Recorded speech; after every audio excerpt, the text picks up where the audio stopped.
ನೋಂದಾಯಿತ ಕಟ್ಟಡ ಕಾರ್ಮಿಕರು ಸಹಜ ಮರಣ ಹೊಂದಿದ್ದಲ್ಲಿ ಎಕ್ಸ್ಗ್ರೇಷಿಯಾ ಮೊತ್ತವನ್ನು 75,000 ರೂನಿಂದ 1.5 ಲಕ್ಷ ರೂಗೆ ಮತ್ತು ಕೆಲಸದ ಸ್ಥಳದಲ್ಲಿ ಮರಣ ಹೊಂದುವ ಕಾರ್ಮಿಕರ ಅವಲಂಬಿತರಿಗೆ ಪರಿಹಾರ ಮೊತ್ತವನ್ನು 5 ಲಕ್ಷ ರೂಗಳಿಂದ 8 ಲಕ್ಷ ರೂಗಳಿಗೆ ಹೆಚ್ಚಿಸಲಾಗುವುದು. ಆಯುಷ್ಮಾನ್ ಭಾರತ್ ಆರೋಗ್ಯ ಕರ್ನಾಟಕ ಯೋಜನೆಯಡಿ ನೋಂದಾಯಿತ ಮಂಡಳಿಯ ಫಲಾನುಭವಿಗಳು 5 ಲಕ್ಷ ರು ಚಿಕಿತ್ಸೆ ಮಿತಿಯನ್ನು ಪೂರ್ಣಗೊಳಿಸಿದಲ್ಲಿ ಮಂಡಳಿಯಿಂದ ಹೆಚ್ಚುವರಿಯಾಗಿ ಹೃದ್ರೋಗ ಮತ್ತು ಕ್ಯಾನ್ಸರ್ ಕಾಯಿಲೆಗಳಿಗೆ 5 ಲಕ್ಷ ರೂವರೆಗೆ ಮತ್ತು ಇತರ ಯೋಜನೆಗಳಿಗೆ 2 ಲಕ್ಷ ರೂವರೆಗೆ ವೈದ್ಯಕೀಯ ವೆಚ್ಚವನ್ನು ಮರುಪಾವತಿ ಮಾಡಲಾಗುವುದು. ಕಾರ್ಮಿಕರಿಗೆ ಉತ್ತಮ ಆರೋಗ್ಯ ಸೇವೆಯನ್ನು ಒದಗಿಸಲು ಪೂರಕವಾಗಿ ರಾಜ್ಯ ವಿಮಾ ಆಸ್ಪತ್ರೆಗಳಿಗೆ ಅಗತ್ಯ ಮೂಲ ಸೌಲಭ್ಯ ಕಲ್ಪಿಸಲು 51 ಕೋಟಿ ರು ಅನುದಾನ ನಿಗದಿಪಡಿಸಲಾಗುವುದು. ಇದರಡಿ ಆಸ್ಪತ್ರೆಗಳ ಶುಚಿತ್ವ, ಪರಿಕರಗಳ ಖರೀದಿ, ತುರ್ತು ವಿಭಾಗಗಳ ನವೀಕರಣ, ಪ್ರಯೋಗಾಲಯಗಳ ಉನ್ನತೀಕರಣ ಮುಂತಾದ ಕ್ರಮಗಳನ್ನು ಕೈಗೊಳ್ಳಲಾಗುವುದು. ಕೌಶಲ್ಯಾಭಿವೃದ್ಧಿ. ನಿರುದ್ಯೋಗಿಗಳಾಗಿರುವ ಪದವೀಧರರಿಗೆ ಹಾಗೂ ಡಿಪ್ಲೊಮಾ ಪಡೆದವರಿಗೆ ನಿರುದ್ಯೋಗ ಭತ್ಯೆಯನ್ನು ನೀಡಲು ನಮ್ಮ ಸರ್ಕಾರವು ಯುವ ನಿಧಿ ಯೋಜನೆಯನ್ನು ಅನುಷ್ಠಾನಗೊಳಿಸಿದೆ. ಈಗಾಗಲೇ ಸುಮಾರು 2.58 ಲಕ್ಷ ಯುವಕರು ಈ ಯೋಜನೆಯಡಿ ನೋಂದಾಯಿಸಿಕೊಂಡಿದ್ದು 286 ಕೋಟಿ ರು ನೇರ ನಗದು ವರ್ಗಾವಣೆ ಮಾಡಲಾಗಿದೆ. ನಿರುದ್ಯೋಗ ಭತ್ಯೆ ನೀಡುವುದರೊಂದಿಗೆ ಈ ಯುವಕರಿಗೆ ಇಂಡಸ್ಟ್ರಿ ಲಿಂಕೇಜ್ ಶೆಲ್ ಅಡಿ ಭವಿಷ್ಯ ಕೌಶಲ್ಯ ತರಬೇತಿ ನೀಡಲಾಗುವುದು. ನಮ್ಮ ಸರ್ಕಾರದ ಇಂದಿನ ಆಡಳಿತಾವಧಿಯಲ್ಲಿ ಮುಖ್ಯಮಂತ್ರಿಗಳ ಕೌಶಲ್ಯ ಕರ್ನಾಟಕ ಯೋಜನೆಯಡಿ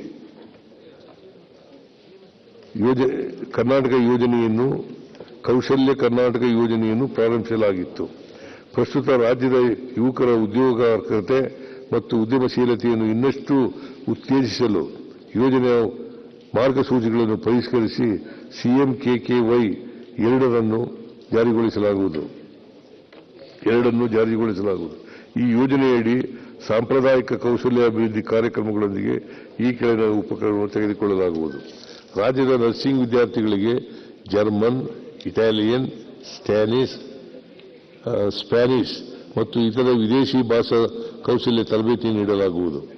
ವಿದೇಶದಲ್ಲಿ ಉದ್ಯೋಗಾವಕಾಶ ಕಲ್ಪಿಸಲು ಅಂತಾರಾಷ್ಟ್ರೀಯ ವಲಸೆ ಕೇಂದ್ರದ ಮೂಲಕ ಬೆಂಗಳೂರಿನಲ್ಲಿ ಅಂತಾರಾಷ್ಟ್ರೀಯ ಉದ್ಯೋಗ ಮೇಳವನ್ನು ಆಯೋಜಿಸಲಾಗುವುದು.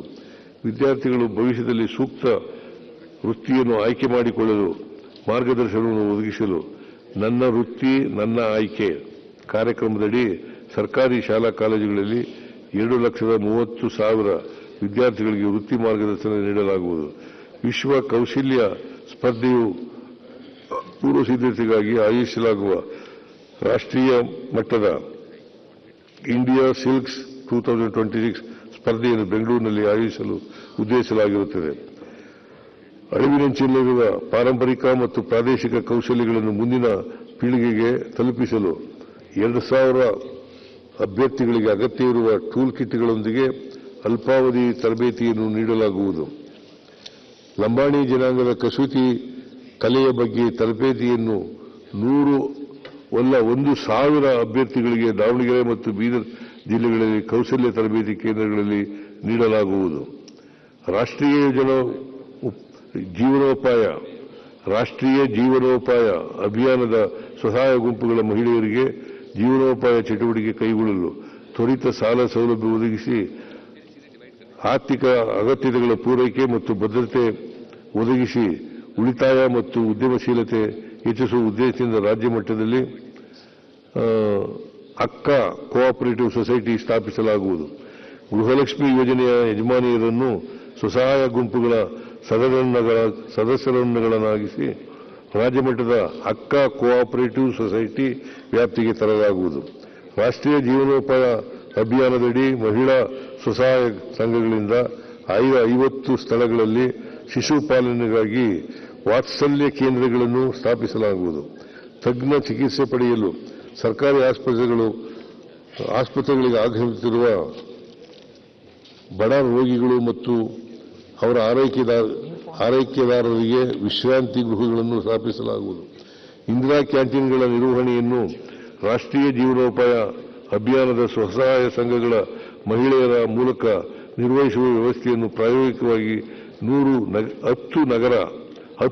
ನಗರ ಪ್ರದೇಶಗಳಲ್ಲಿ ಪ್ರಾರಂಭಿಸಲಾಗುವುದು. ಪಿಎಂ ಸನ್ನಿಧಿ ಯೋಜನೆಯಡಿ ಸಾಲದ ಗರಿಷ್ಠ ಮಿತಿಯನ್ನು ತಲುಪಿರುವ ಬೀದಿ ಬದಿ ವ್ಯಾಪಾರಿಗಳು ತಮ್ಮ ವ್ಯಾಪಾರ ವಹಿವಾಟನ್ನು ವಿಸ್ತರಿಸಲು 1 ಲಕ್ಷದವರೆಗಿನ ಸಾಲ ಪಡೆದಲ್ಲಿ 8% ಬಡ್ಡಿ ಸಹಾಯಧನವನ್ನು ಸರ್ಕಾರದಿಂದ ನೀಡಲಾಗುವುದು. ಮಹಿಳಾ ಸಬಲೀಕರಣಕ್ಕಾಗಿ ಗ್ರಾಮ ಪಂಚಾಯಿತಿ ಸ್ವಸಹಾಯ ಸಂಘಗಳ ಸಹಭಾಗಿತ್ವದಲ್ಲಿ ಈ ಕೆಳಕಂಡ ಕಾರ್ಯಚಟುವಟಿಕೆಗಳನ್ನು ಕೈಗೊಳ್ಳಲಾಗುವುದು. ಜಿಲ್ಲಾ ಮತ್ತು ತಾಲೂಕು ಪಂಚಾಯಿತಿ ಕಚೇರಿ ಆವರಣಗಳಲ್ಲಿ ಅಕ್ಕಾ ಕೆಫೆ ಮತ್ತು ಕ್ಯಾಂಟೀನ್ ಸ್ಥಾಪಿಸಲಾಗುವುದು. ಪ್ರತಿ ತಾಲೂಕಿನಲ್ಲಿ ಒಂದು ಸಮಗ್ರ ಕೃಷಿ ಕ್ಲಸ್ಟರ್ ಅಭಿವೃದ್ಧಿಪಡಿಸಲಾಗುವುದು. ಶಾಲೆ, ಅಂಗನವಾಡಿ ಮತ್ತು ವಸತಿ ನಿಲಯಗಳಿಗೆ ಮೊಟ್ಟೆ ಮತ್ತು ತರಕಾರಿ ಪೂರೈಸಲು ಸ್ವಸಹಾಯ ಸಂಘಗಳ ಕಿರು ಉದ್ಯಮಗಳನ್ನು ಪ್ರೋತ್ಸಾಹಿಸಲಾಗುವುದು. ಸ್ವಸಹಾಯ ಸಂಘಗಳ ಮೂಲಕ ಪ್ರತಿ ಜಿಲ್ಲೆಯಲ್ಲಿ ಒಂದು ಸಮುದಾಯ ಪ್ರವಾಸಿ ಯೋಜನೆಯನ್ನು ಅನುಷ್ಠಾನ ಮಾಡಲಾಗುವುದು. ಬೆಂಗಳೂರು, ಕಲಬುರಗಿ, ಮಂಗಳೂರು ಮತ್ತು ಬೆಳಗಾವಿ ಕೆಜಿಟಿಟಿಐಗಳಲ್ಲಿ 10 ಕೋಟಿ ರು ವೆಚ್ಚದಲ್ಲಿ ಇಂಡಸ್ಟ್ರಿ 4ಗೆ ಅನುಗುಣವಾಗಿ ಹೊಸ ತಂತ್ರಜ್ಞಾನ ಆಧಾರಿತ ಪಠ್ಯಕ್ರಮದೊಂದಿಗೆ ಹೊಸ ಪ್ರಯೋಗಗಳನ್ನು ಸ್ಥಾಪಿಸಲಾಗುವುದು. ಉದ್ಯಮ ಸಂಬಂಧಿತ ಕೌಶಲ್ಯಗಳನ್ನು ಹೆಚ್ಚಿಸಿ ಸ್ಥಳೀಯ ಉದ್ಯೋಗ ಮತ್ತು ಉದ್ಯಮಶೀಲತೆಗೆ ಒತ್ತು ಕೊಡಲು ಕೆಕೆಆರ್ಡಿಬಿ ವತಿಯಿಂದ ಕಲಬುರಗಿ ಜಿಲ್ಲೆ ಸೇಡಂನಲ್ಲಿರುವ ಸರ್ಕಾರಿ ಐಟಿಐಯನ್ನು ಅಂತಾರಾಷ್ಟ್ರೀಯ ಗುಣಮಟ್ಟಕ್ಕೆ 25 ಕೋಟಿ ವೆಚ್ಚದಲ್ಲಿ ಉನ್ನತೀಕರಿಸಲಾಗುವುದು.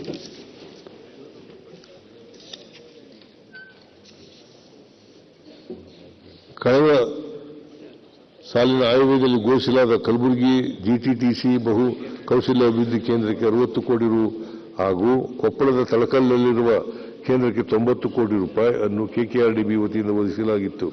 ಈ ಎರಡೂ ಕೇಂದ್ರಗಳಿಗೆ ಉಳಿದ ಅನುದಾನವನ್ನು ಒದಗಿಸುವುದರೊಂದಿಗೆ ಮೈಸೂರಿನ ವರ್ಣಾದಲ್ಲಿನ ಜಿಟಿಟಿಸಿ ಬಹು ಕೌಶಲ್ಯ ಅಭಿವೃದ್ಧಿ ಕೇಂದ್ರಕ್ಕೆ ನಬಾರ್ಡ್ ಸಹಯೋಗದೊಂದಿಗೆ 60 ಕೋಟಿ ರು ಅನುದಾನ ಒದಗಿಸಿ ಪ್ರಸಕ್ತ ವರ್ಷದಲ್ಲಿ ಸದರಿ ಕೇಂದ್ರಗಳನ್ನು ಪ್ರಾರಂಭ ಮಾಡಲಾಗುವುದು. ಮಧುಗಿರಿ ಮತ್ತು ಇಂಡಿಯಲ್ಲಿ ನಬಾರ್ಡ್ ಸಹಯೋಗದೊಂದಿಗೆ ಹಾಗೂ ಕಂಪ್ಲಿ, ರಾಯಚೂರು ಗ್ರಾಮೀಣ ಮತ್ತು ಸಿಂಧನೂರಿನಲ್ಲಿ ಕೆಕೆಆರ್ಡಿಬಿ ಮ್ಯಾಕ್ರೋ ಅನುದಾನದ ಅಡಿಯಲ್ಲಿ ನೂತನ ಜಿಟಿಟಿಸಿಗಳನ್ನು ಸ್ಥಾಪಿಸಲು ಕ್ರಮ ವಹಿಸಲಾಗುವುದು. ಜಿಐಜೆಡ್ ಸಹಕಾರದೊಂದಿಗೆ ಜಿಟಿಟಿಸಿಯಲ್ಲಿ ವ್ಯಾಸಂಗ ಮಾಡುತ್ತಿರುವ ವಿದ್ಯಾರ್ಥಿಗಳಿಗೆ ಜರ್ಮನಿ ಮತ್ತು ಇತರೆ ಯುರೋಪಿಯನ್ ದೇಶಗಳಿಂದ ಲಭ್ಯವಿರುವ ಉದ್ಯೋಗಾವಕಾಶಗಳ ಪೂರ್ಣ ಉಪಯೋಗ ಪಡೆಯಲು ವಿವಿಧ ಕಾರ್ಯಕ್ರಮಗಳನ್ನು ರೂಪಿಸಲಾಗುವುದು. 20,000 ವಿದ್ಯಾರ್ಥಿಗಳಿಗೆ ಭಾಷಾ ತರಬೇತಿ ನೀಡಲು 20 ಕೋಟಿ ರು ವೆಚ್ಚದಲ್ಲಿ 36 ಜರ್ಮನ್ ಭಾಷಾ ಪ್ರಯೋಗಾಲಯಗಳನ್ನು ನಿರ್ಮಿಸಲಾಗುವುದು. ಜರ್ಮನ್ ಚೇಂಬರ್ ಆಫ್ ಕಾಮರ್ಸ್ ಸಹಯೋಗದಲ್ಲಿ 5,000 ವಿದ್ಯಾರ್ಥಿಗಳಿಗೆ ಜಾಗತಿಕ ಉದ್ಯೋಗಾವಕಾಶವನ್ನು ಹೆಚ್ಚಿಸಲು ಡಿಪ್ಲೊಮಾ ಕೋರ್ಸ್ನ ಭಾಗವಾಗಿ 1 ವರ್ಷದ ತರಬೇತಿಯನ್ನು ಜರ್ಮನಿಯಲ್ಲಿ ಪಡೆಯಲು ಅವಕಾಶ ಕಲ್ಪಿಸಲಾಗುವುದು. ಜಿಟಿಟಿಸಿ ಜರ್ಮನ್ ವಿಶ್ವವಿದ್ಯಾಲಯಗಳು ಮತ್ತು ಉದ್ಯಮಗಳ ಸಹಯೋಗದೊಂದಿಗೆ ಜರ್ಮನಿಯ ಡ್ಯುಯಲ್ ಎಜುಕೇಷನ್ ಮಾದರಿಯಲ್ಲಿ ಬಿಇ ಕಾರ್ಯಕ್ರಮಗಳನ್ನು ಪ್ರಾರಂಭಿಸಲಾಗುವುದು. ಆಡಳಿತದಲ್ಲಿ ಸುಧಾರಣೆ ತರುವ ನಿಟ್ಟಿನಲ್ಲಿ ಕೌಶಲ್ಯಾಭಿವೃದ್ಧಿ ಇಲಾಖೆಯ ಅಧಿಕಾರಿ ಹಾಗೂ ಸಿಬ್ಬಂದಿ ವರ್ಗಾವಣೆಯನ್ನು ಆನ್ಲೈನ್ ಕೌನ್ಸಿಲಿಂಗ್ ಮೂಲಕ ನಿರ್ವಹಿಸಲಾಗುವುದು. ಗ್ರಾಮೀಣಾಭಿವೃದ್ಧಿ ಮತ್ತು ಪಂಚಾಯತ್ ರಾಜ್ ಗ್ರಾಮೀಣ ಭಾಗದ ರಸ್ತೆ ಸಂಪರ್ಕ ಜಾಲವನ್ನು ವ್ಯವಸ್ಥಿತವಾಗಿ ಮತ್ತು ಗುಣಾತ್ಮಕವಾಗಿ ಅಭಿವೃದ್ಧಿಪಡಿಸುವ ಉದ್ದೇಶದಿಂದ ಕಳೆದ ಸಾಲಿನ ಆಯವ್ಯಯದಲ್ಲಿ 5,200 ಕೋಟಿ ರು ವೆಚ್ಚದಲ್ಲಿ ಪ್ರಗತಿ ಪಥ ರಸ್ತೆ ಅಭಿವೃದ್ಧಿ ಯೋಜನೆಯನ್ನು ಬಾಹ್ಯ ನೆರವಿನೊಂದಿಗೆ ಪ್ರಾರಂಭಿಸುವುದಾಗಿ ಘೋಷಿಸಲಾಗಿರುತ್ತದೆ. ಈ ಯೋಜನೆಯನ್ನು 25-26ನೇ ಸಾಲಿನಿಂದ ಅನುಷ್ಠಾನಗೊಳಿಸಲಾಗುವುದು.